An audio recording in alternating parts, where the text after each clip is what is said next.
ये आज आपको सुनाता हूँ मैं अपनी लिखी कहानी चाय वाली। तू पैसा दहला है। चाय पीकर दुकान से निकलते हुए एक आदमी को चाय वाली ने टोका। दहली है ना, अब लगलो हम ही के पहाड़ा पढ़ावे। वह आदमी लौट कर उसके ऊपर घुड़क पड़ा तो वह धीरे से कुछ बुदबुदाई, अरे जा भैया, ये ऐसा ही कहानी ख्याल तक ठीक से रखी है ना, जवन आई तवन बक देनी। किसी ने उस आदमी को टारते हुए कहा। उसके हटते ही दो मंचले, एक अधेड़ और एक युवक आ गए और भट्ठी के पास ही खड़े हो गए। अधेड़ ने कहा, का हो देबू? चाय वाली चुप रही। युवक ही उसका विरोध करते हुए बोला, का कह रहे हैं? रचका दिमाग सही करके बोलिए। देबू माने का? चाय मांग रहे हैं। औरी का? अधेड़ ने मुस्करा कर कहा, ऐसे चाय मांगी जाती है? तनी हिसाबे से बोली है। हमारे सामने इनके कुछ मत कहिए, ये हमार मामी हैं। युवक मुस्कराते हुए बोला, अच्छा अब लगला तू अपन टाँका भिड़ावा है। अंगूरी पकड़ के फट से पहुँचा धाई लेला, तनी फरके हटाता। वे दोनों आपस में ठेला ठेली करने लगी। चाय वाली बेचारी उनसे कहे क्या। उसने उन्हें चाय देकर किसी तरह वहाँ से दूर किया। यह रोज़ का किस्सा है। चाय वाली के पास देश भर के सुहदे आकर इसी तरह रोज़ गप सड़ाका करते हैं। सुबह बिस्तर से उठते ही चाय की तलब मुझे खींचते हुए 5 बजते बजते चाय वाली की दुकान पर लाकर छोड़ देती है। मैं उसकी चौकी पर पालथी मारकर बैठ जाता हूँ और इत्मीनान से चाय वाले की व्यस्तता, उसके पास धीरे धीरे एकत्रित होने वाले सुहदों की भीड़, विभिन्न तबकों से आने वाले लोगों की गपशप, सुबह की पैसेंजर ट्रेन पकड़ने वालों की सड़क पर आपाधापी और मॉर्निंग वॉक पर निकलने वालों की चहल पहल चुपचाप देखता सुनता रहता हूँ। मुझे साल के महीनों में अक्टूबर नवंबर सर्वाधिक भाते हैं। अक्टूबर आते ही मैंने अपना रूटीन पकड़ लिया। सुबह के 5 बजने वाले थे। मैं चाय की दुकान पर पहुँच गया। कुछ क्षण वहीं खड़े खड़े मैं सड़क और दुकान के दृश्य देखता रहा। पैसेंजर ट्रेन के यात्री सड़क पर भागे भागे जा रहे थे। मॉर्निंग वॉक करने वाली स्त्री पुरुष युवक युवतियाँ बाहर निकल पड़े थे। सड़क पर चहल पहल थी, किंतु दुकान अभी नीरवता झेल रही थी। चाय वाली अपनी ही धुन में कुछ कुछ ऐंठी सी अपनी ज़िंदगी का व्यस्ततम क्षण जिए जा रही थी। आग जल्दी पकड़ सके इसके लिए उसने भट्ठी में कोयला रखने से पूर्व मिट्टी के तेल से सने उपले के कुछ टुकड़े रख दिए और जलाने के लिए दिया सलाई ढूंढने लगी। उसने अभी अभी भट्ठी को लीपते समय दिया सलाई की डिबिया उठाकर कहीं रख दी और भूल गई। अब वह भट्ठी जलाए कैसे, यह सोचकर वह उद्विग्न हो रही थी। सब कुछ उतन पतन कर रख दिया, अंदर बाहर करने लगी। कुछ पलों में उसे याद आ गया कि उसने दिया सलाई तो गल्ले में रख दी है। बस फ़ौरन उसने गल्ला खोला और उसमें से दिया सलाई निकाली। अभी उसमें से एक तीली निकालकर जलाने जा रही थी कि लुंगी बनियान पहने ऊँघते से 2 रिक्शे वाले अपने रिक्शे सड़क की दूसरी पटरी पर लगाकर उसकी दुकान के सामने आकर खड़े हो गए। हाई देखा, यहाँ तो इनकर भट्ठी अब वहीं मुँहबाए पड़ी है, एमे आगियो सागी ना। उनमें से एक ने अपने हाथ मलते हुए भट्ठी की ओर इशारा करते हुए कहा तो चाय वाली का चेहरा कुछ ऐसे चहक गया जैसे उस पर चाहकर नमक टाल्क पाउडर लगा लिया हो। अरे अबे दहक जाई हो, बस 2 मिनट का काम बा। अपने ही काम में मस्त उनकी तरफ बिना देखे ही उसने उन्हें ढाढ़स बंधाते हुए कहा और माचिस की तीली जलाकर संभालते हुए बड़े आहिस्ता से भट्ठी में रख दी। उसमें मिट्टी का तेल छिड़का ही था, इससे भट्ठी में भक से आग जल गई। तो मैं अनायास सोचने लगा कि शायद इसी तरह भगीरथ के 60,000 पुरखे देखते ही देखते कपिल मुनि के हिसाब से उनके आश्रम में जले होंगे। भट्ठी से धंधोरा जैसी लबर निकलने लगी। उपलों में अच्छी तरह आग पकड़ लेने पर चाय वाली ने भट्ठी में कोयला भरना शुरू किया तो एक रिक्शे वाला उसकी मदद को लग गया। भट्ठी का मुंह बंद हो जाने से आग की लपट निकलनी बंद हो गई और धुआं धुआने लगा। हाँ उतार तो नहीं लगा बात। चाय वाली ने भट्टी के सामने रखे गए पंखे के वायर की ओर इशारा करते हुए कहा, वो हमें करंट आवाला का? अरे खूब आवाला, तू लगावा था। चाय वाली के कहते ही वह वायर को जोड़ने के लिए लपक लिया। वायर का कनेक्शन जुड़ते ही पंखा हनहना कर चल पड़ा तो धुएं का गुबार इतनी तेज़ी से निकलने लगा जैसे सुसुप्त ज्वालामुखी फट पड़ा हो। उसे देखकर वे हंसने लगे और जाकर चौकी पर बैठ गए। थोड़ी देर में भट्ठी लहकने लगी। उसके साथ चाय वाली का मुखड़ा भी दीप पाने लगा। उसके मुंह में लार भरकर चिचुआने लगी तो उसने उसको निगल लिया और दूध के भगोने के ऊपर से ढक्कन हटाया। टी पॉट भट्ठी पर रखकर उसने उसमें दूध डाल दिया। चाय वाली अपनी औरत होने का फ़ायदा उठा लेती है। वह कुछ काम स्वयं करती है तो कुछ दूसरों को उकसा कर करवा लेती है। इसका कोई बुरा नहीं मानता। चाय पीने से पहले कुछ लोग हंसी खुशी उसके काम में अपना हाथ बंटाते हैं, क्योंकि उसके बदले उन्हें मिलता है उसके साथ हंसी मजाक करने का मनचाहा अवसर। चौकी पर बैठे बैठे वे चाय वाली को देखते रहे, कुल्हड़ और शीशे के गिलासों को देखते रहे, चाय की छन्नी और केतली को देखते रहे, दूध से भरे हुए भगोने को देखते रहे। अंततः टी पॉट में रखे गए दूध को देखते देखते उनकी निगाह भट्ठी पर जाकर जम गई, जो पंखे की हवा से लहकने लग गई थी। उसमें से आंच बड़ी तेज़ी से निकल रही थी, जिसकी पीली रोशनी में चाय वाली का चेहरा भी दहकने लगा था। भट्ठी की आंच से अधिक उसके चेहरे से निकल रही आंच उनके अंदर एक अजीब तरह से गर्माहट पैदा कर रही थी। वे ललचाई हुई नज़रों से उसे देखने लगे, क्योंकि रोटी सेकते समय उनके घर के चूल्हे में से जब आंच निकल रही होती है तो वे रिक्शे को कहीं खड़ा करके किसी देसी दारू के अड्डे पर पाव भर ठर्रा चढ़ाकर ठट्ठा मार रहे होते हैं। देर रात गए घर पहुंचते हैं और दिन भर की थकान और दारू के नशे के कारण बिस्तर पर गिरते ही सो जाते हैं। सुबह फिर रिक्शे लेकर निकल पड़ते हैं और यहाँ बैठकर चाय पीने के बहाने चाय वाली के साथ चुहलबाजी करते हैं। चाय वाली ना तो खूबसूरत है और ना ही उतनी जवान। जवानी को कई साल पहले वह टाटा बाय बाय कहकर अधेड़पन की ओर उन्मुख हो गई है। उसके बालों की कालिमा अब गायब हो गई है। वे इस समय दिखाई पड़ने वाले बेपानी बादलों की तरह धूसर हो चले हैं, क्योंकि उसमें ढेर सारे सफ़ेद धागे बन गए हैं। हमेशा कुचराई रहने वाली उसकी मुलमुलाती आंखों के नीचे झाई पड़ गई है। हालांकि वह चेहरे के श्यामल रंग की वजह से स्पष्ट दिखाई नहीं पड़ती। कद बस इतना सा है कि उसे बाउनी नहीं कहा जा सकता। साड़ी हमेशा अस्त व्यस्त उसके शरीर से केवल किसी तरह लिपटी पड़ी रहती है। काम इतना रहता है कि बात कम ही कर पाती है, लेकिन जब करती है तो बोलते समय उसके मुंह के कोनों से लार चिचुआने लगती है, जिसे वह सयास बार बार निगलती रहती है। फिर भी वह दुकान पर चाय पीने के लिए आने वाले सुहर्दों, अधेड़ पुरुषों, विधुरों, रिक्शे वालों, ठेला खींचने वाले मजदूरों के लिए आकर्षण की विषय वस्तु है, मस्खरी करने का एक समुचित साधन है। क्योंकि एक तो वह औरत है, दूसरे विधवा है और तीसरे दुकान चला रही है, जिसे कुछ भी अप्रिय लगता ही नहीं। दुकानदारी चलाने के लिए बड़ा गम खा के रहना पड़ता है। वैसे भी ग्राहक तो देवता समान होते हैं, और देवता को जब पतिव्रता अहल्या नहीं ठुकरा पाई तो एक दुकानदारी बेचारी क्या कर पाएगी। चाय वाली सब समझती है, किंतु किसी से नाराज़ नहीं होती है और न ही किसी को नाराज़ करती है। वह सबकी मस्खरी सुनती है और सबसे मस्खरी करती है। टी पॉट में दूध उबलने वाला है, यह देखकर चाय वाली ने उसमें चाय पत्ती और शक्कर की भरपूर मात्रा डाल दी।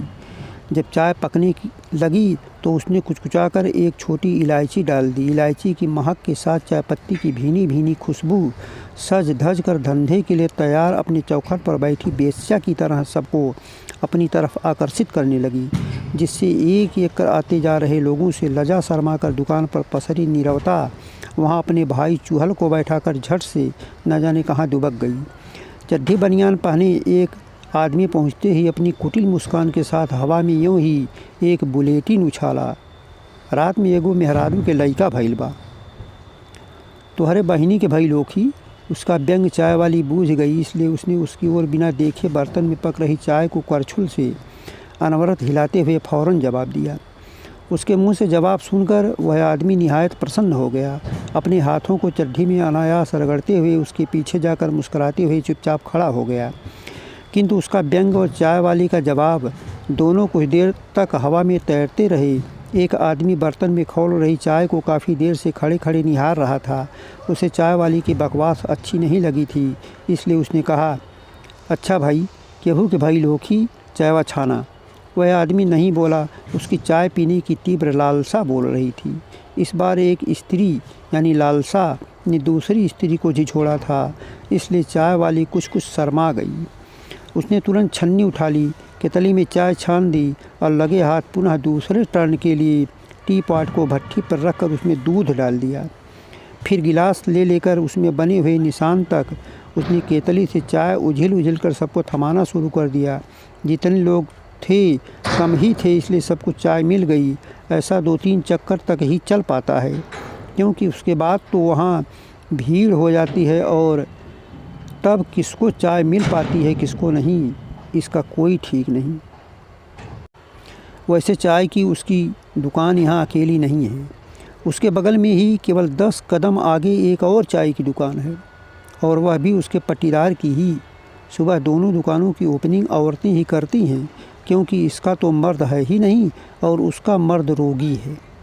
लड़के दोनों के सोते रहते हैं, लेट उठते हैं। जब तक वे दुकान पर रहती हैं उनमें खूब कंपटीशन चलता है, सवतिया डाह की हद तक। एक दूसरे को दोनों फूटी आँखों नहीं सुहाती। कहते हैं ग्राहक किसी के नहीं होती, लेकिन इनके अपने अपने फिक्स ग्राहक हैं जिन्हें वे बखूबी पहचानती हैं। अपनी तरह से अपने ग्राहकों को वे कुछ सहूलतें देती हैं, जैसे 5 रुपये की चाय 4 रुपये में देना, उनके आने पर ध्यान से बिना मांगे उन्हें हाथ में चाय थमा देना। इतनी सहूलियत कम नहीं है, क्योंकि यहाँ चाय के लिए इतनी मारामारी होती है कि बाहरी ग्राहक को खड़े खड़े रेरवाना पड़ता है। वे अपने ग्राहकों पर कड़ी निगाह रखती हैं। एक का ग्राहक दूसरे के यहाँ नहीं जा सकता, यदि कहीं चला गया तो उससे कुट्टी, और फिर कभी वापस आने पर उसे दी जाने वाली सारी सहूलतें बंद। फूहड़ 2 की दोनों हैं। रोगी मर्द वाले की औरत गोरी और मध्यम कद की है, किंतु पेट कुम्हार की हांडी जैसा दिखाई देता रहता है, क्योंकि वह साड़ी नाभि के नीचे पहनती है। इधर यह चाय वाली इस कदर ठिगनी है कि 5 गज की साड़ी उसे ऐसा ढक मूंद लेती है कि इसका कुछ दिखता ही नहीं। एक तो चौराहा और दूसरे बहुत बिजी, हमेशा यहाँ भीड़ भड़का रहता है, और उस पर भी सुबह शाम तो कुछ पूछना ही नहीं। सुबह 6 बजे से जब भीड़ बढ़ती है तो कोई भी चाय वाला 9 बजे तक सांस लेने की फुर्सत नहीं पाता। यहाँ दिन भर सड़क पर चलते हुए कंधे छिलते हैं, और ज़रा भी असावधान हुए कि किसी गाड़ी मोटर से टकरा भी सकते हैं, क्योंकि उनकी पों पाँ हमेशा लगी रहती है। भीड़ देखकर बाज़ार बढ़ता है कि बाज़ार देखकर भीड़ बढ़ जाती है, इसका खुलासा तो कोई अर्थशास्त्री ही कर सकता है, किंतु इतना तो कोई भी आसानी से कह सकता है कि यहाँ बाज़ार और भीड़ दोनों बढ़े हैं।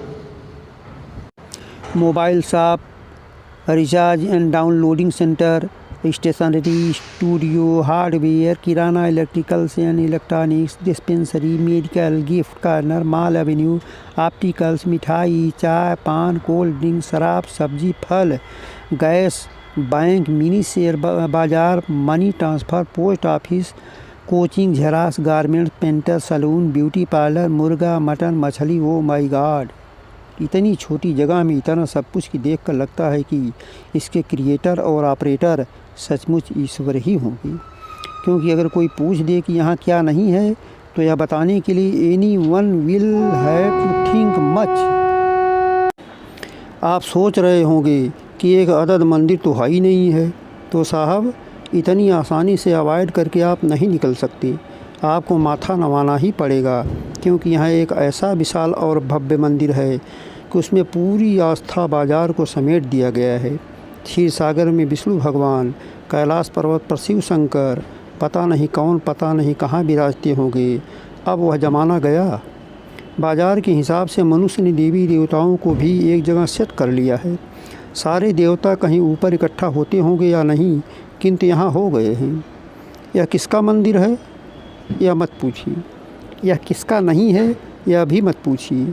इसमें शिव जी अपना डमरू त्रिशूल लिए एक ओर खड़े हैं, तो विष्णु लक्ष्मी के साथ विराज रहे हैं दूसरी ओर। दुर्गा जी एक ओर शेर पर सवारी कसे महिषासुर पर आक्रमण के लिए तैयार, तो गणेश जी आशीर्वाद दूसरी ओर दे रहे हैं। हनुमान जी सेवकाई करते श्री राम के चरणों में एक ओर बैठे हैं, तो अर्घा की शोभा बढ़ाता शिवलिंग और नंदी दूसरी ओर विराजमान हैं। कतरा कर कहाँ जाएंगे आप? आपका ध्यान किधर है? मंदिर तो इधर है।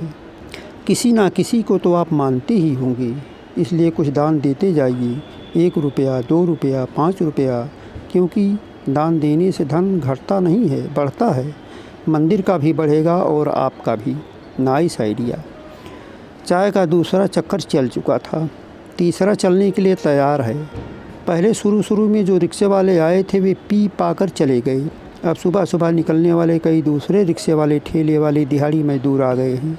भट्टी लहकती जा रही है, इसलिए चाय वाली ने एक आदमी से कहा, हाउ तार छोड़ावा हो, कहाँ गईला? करंट ना मारी? अब मारिए दई तो कहा, मुँह ना जइबा। ऐसन जिन कहा, ये अपनी मेहरारू के अकेले बाड़न, और तू का अपनी मेहरारू के 4 गो हवा का। वायर डिस्कनेक्ट होते ही पंखा बंद हो गया, लेकिन भट्टी चल पड़ी तो चल पड़ी।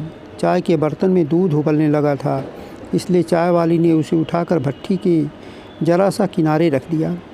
थोड़ी दूर पर अधेड़ से भी पार का एक आदमी आता हुआ दिखाई पड़ा।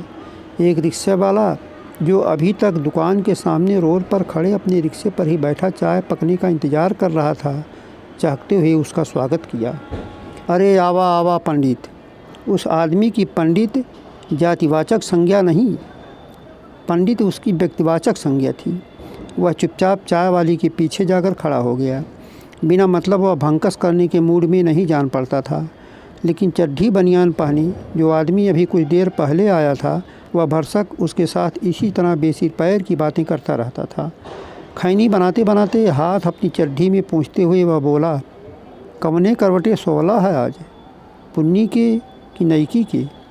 फिर भी वह आदमी चुप ही रहा, तो उसे छेड़ते हुए वह फिर बोला, कुछ बोला हो पंडित, काहे बोलत नहीं खे? चुप ना रहबा, सवेरे सवेरे बस खाली मेहरुआ के बाद। अनकुसाता हुआ पंडित ज़मीन पर ही उकड़ू बैठ गया। वह और क्या कहता, उसके चेहरे पर आजिजी अपना डंका पीट रही थी। 2 नाव पर चढ़ना, गांड फाड़ के मारना, कहावत झूठी नहीं है। बहुत पहले कबीर ने भी कह दिया था, 2 पाटन के बीच में साबुत बचा न कोई। मस्खरी करने वाले चाहे जितनी मस्खरी कर लें, किंतु 2 औरत रखने वाला ही जानता है कि वह कितने मज़े में है। पंडित ने भले कुछ और न कहा हो, लेकिन उसका हर एक रोंवा अपनी त्रासदी चिल्ला चिल्ला कर बयां कर रहा था। सवेरे सवेरे मेहरारू की बात न बतियाई, तका मर्दे के बात बतियाई। चड्ढी बनियान वाला आदमी बेहयाई पर उतर आया था। उसने खैनी को 3-4 बार गदोरी पर इस तरह ठोका कि कई लोगों को छींक और खांसी आ गई। तो उसने अपनी कुटिल मुस्कान के साथ पूरी खैनी को चुटकी में समेटकर बड़े भद्दे तरीके से अपने ओठ के नीचे दबा लिया और उठकर जूठे पड़े गिलास धोने लगा।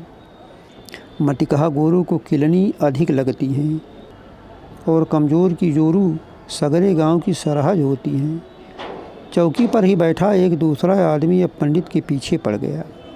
वह उसका मजाक उड़ाते हुए बोला, पंडित, 2 को काहे रख ले हवा हो? पंडित ने तो उसका कोई जवाब नहीं दिया, किंतु चाय छानते छानते चाय वाली ने ही उसे बड़ा करारा जवाब दे दिया, जाना के होखे त तू हूँ राख ला, खुद ही जान जइबा कि 2 को का करई नहीं। इसे सुनकर उस समय तो वह निरुत्तर हो गया और केवल हें करता रह गया, किंतु कुछ देर बाद अपनी झेप मिटाने के लिए उसने कहा, हम के राखी, हमें तो केहू पूछते नहीं खे।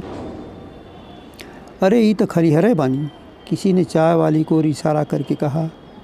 अतोहार बहिनी उना खलिहर बानी का? चाय वाली के जवाब से वह भी निरुत्तर हो गया। यहाँ इस समय चाय वाली के छप्पर के नीचे छुटपन की छटा छाई हुई थी। सारी बकवास बंद करने का एक ही विकल्प चाय वाले के पास है कि वह सुड़कने के लिए सबको चाय पकड़ा दे। अतः चाय छानकर उसने अगले टर्न के लिए टी पॉट में दूध डालकर जल्दी जल्दी वही काम करना शुरू किया। बीच बीच में लोग पैसे भी देते जाते हैं, जिससे कई बार घपला हो जाता है, किंतु अमूमन न तो चाय वाली का कोई पैसा मारता है और न ही उसकी बात से नाराज़ होता है, क्योंकि सभी लोग उसकी निर्छलता को जानते हैं। पंडित ने चाय के लिए हाथ बढ़ाया तो उसने कहा, पैसा दा, पैसा मिली ना का त दे दा, निकलता काहे नहीं खे? पंडित ने अपनी कुर्ते की जेब से निकालकर 2 रुपए का सिक्का थमा दिया। ई का? चाय वाली हैरानी से बोली, और ही बाद में दियाई इतना रखिला काहे अपन रही तो नरेटा दबा के ले लेबा हमार जैसे हमरे केहू है ये नहीं खी। अरे जवाहिरा तो बटले बा। चौकी पर बैठा हुआ एक आदमी अनायास गुधुल्ली करते हुए बीच में टपक पड़ा। उसकी बात इतनी अटपटी थी कि चाय वाली भड़क गई। अच्छा भागा था यहाँ से, चाय पी भेला ना, पैसा दा जा। वह आदमी चाय वाली के हमले से सहम सा गया। चुपचाप वह अपनी जेब से पैसा निकालने लगा। पैसवा लागी हो। उसे पैसा निकालते देख एक दूसरे आदमी ने कहा, औरी का लेबा तो देवा ना। वह आदमी कहते हुए मुस्कराया और चाय वाली की ओर मुड़कर उसे धीरे से पैसे पकड़ाए और चलता बना। चाय वाली ने उसका जवाब नहीं दिया। उसने पैसे लेकर चुपचाप रख लिए। शायद वह कुछ सोचने लगी थी, क्योंकि इसी हाच-पाच में एक आदमी का लिया हुआ 10 का नोट वह भूल गई। कुछ देर इंतज़ार करने के बाद जब उसने अपने बचे हुए पैसे वापस मांगे तो उसने माथे पर सिकन लाते हुए पूछा, कितना देहले रहला? अब हम ही बताई, लई के रख ले है बक्सवा में, याद ना परत बा। यह हाल बा इनकर हो। चौकी पर बैठा हुआ एक आदमी बोला, इन्हीं के देवरान की जेठान हाउ बाटीन, बाकी वैसन ढंग से बोली हैं कि जवन मनई चाय पिए वाला ना रही वह पी ली। और ई तो बाप रे, अगर बोल दें तो सरवा मुर्दा उठ के भाग जाए। शब्दों को चबाते हुए अपनी जौनपुरी मिश्रित बोली में एक पुलिस वाले ने कहा, किंतु चाय वाली अपने हिसाब में इस कदर मसरूफ़ रही कि उसने उसकी बात पर ध्यान नहीं दिया। 10 गो दहले रहला ना, बुदबुदाते हुए उसने उसका पैसा वापस किया।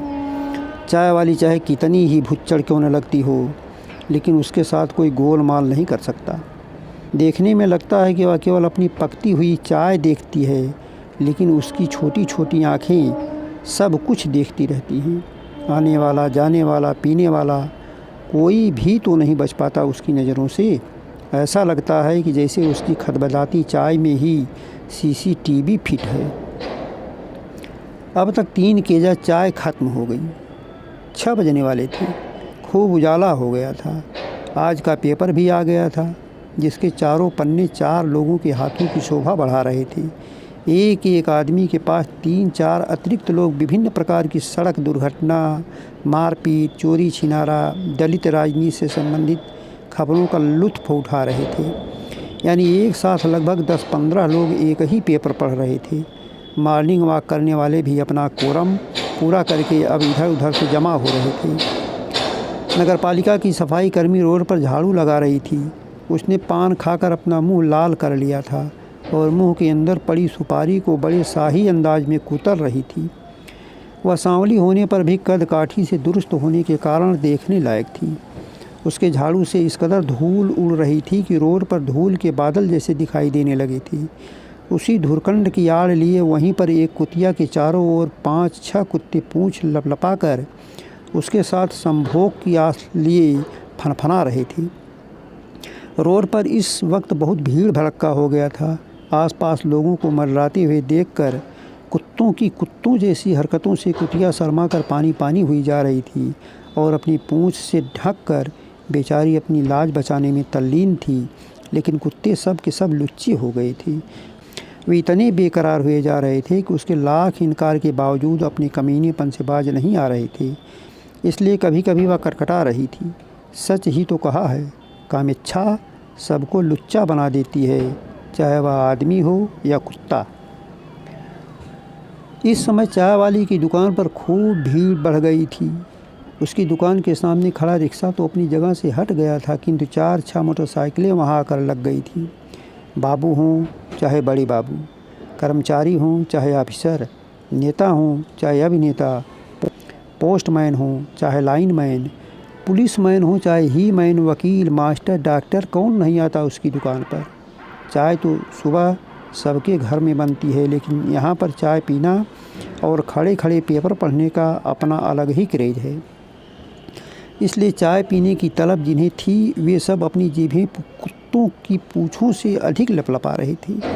टी पॉट में चाय जितनी तेज़ी से खदबदा रही थी, उतनी ही तेज़ी से उनके अंदर चाय की हौस बढ़ रही थी। ज्यों ही चाय वाली ने चाय छानी, जो लोग खड़े थे वे उसके और निकट सरक गए।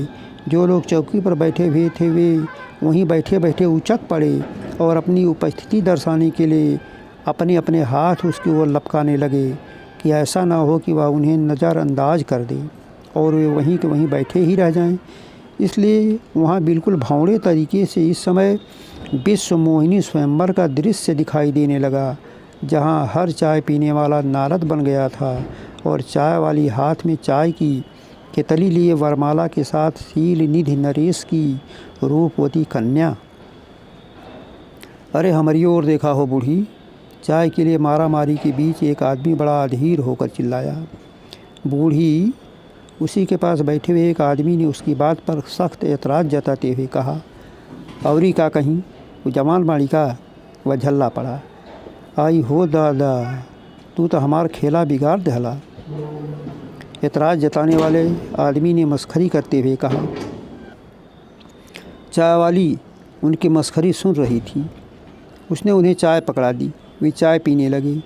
तब तक चौकी के दूसरी तरफ बैठा एक आदमी चिल्ला पड़ा, बस वो नहीं है, अरे एनियो बानी जा, तने ख्याल रखा, हमने के ऐसे ही छोड़ दे बुका। जहाँ तक चाय आटी वहाँ तक उसने हटाई, जो बाकी बच गए उन्हें छोड़ चाय वाली फिर से चाय बनाने बैठ गई। भीड़ बढ़ी देखकर एक दूसरा बूढ़ा आदमी उसकी मदद को लग गया। जूठे पड़े गिलासों को इकट्ठा करके उसने धोना शुरू कर दिया। जहाँ वह गिलास धो रहा था वहीं पास ही 4 पुलिस वाले खड़े होकर बतिया रहे थे।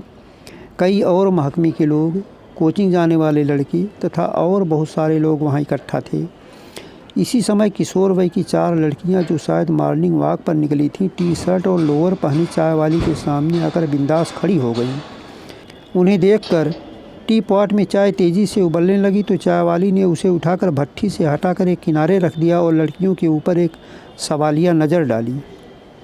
आंटी, हमें चाय चाहिए, उनमें से एक लड़की ने कहा। घरे ले जेबू? चाय वाली ने उनकी तरफ एक बार फिर उसी नज़र से देखते हुए पूछा, क्योंकि उसे लगा कि इस रेलम पेल में खड़े होकर ये लड़की जात चाय कैसे पी सकती हैं। लो, टेक टी होम, एक लड़की ने कहा तो सब हंसने लगी। उनका हंसना देखकर लगता था कि वे हंसने के लिए ही चाय वाली के पास आई हैं। चाय वाली उनकी हंसी से ज़रा भी विचलित नहीं हुई। वह अपनी चाय हिलाती रही और सोचती रही कि अपनी जवानी के दिनों में मैं भी इसी तरह बिना बात की बात पर हंसा करती थी। आंटी, चाय हम लोग यहीं पिएंगे। हंस लेने के बाद एक लड़की ने चाय वाली से एक्सप्लेन करते हुए कहा। यह सुनकर चाय वाली कभी अपनी चाय तो कभी उन्हें देखती रही। इसी बीच उसका लड़का आ गया और वह घर का काम निपटाने अंदर चली गई।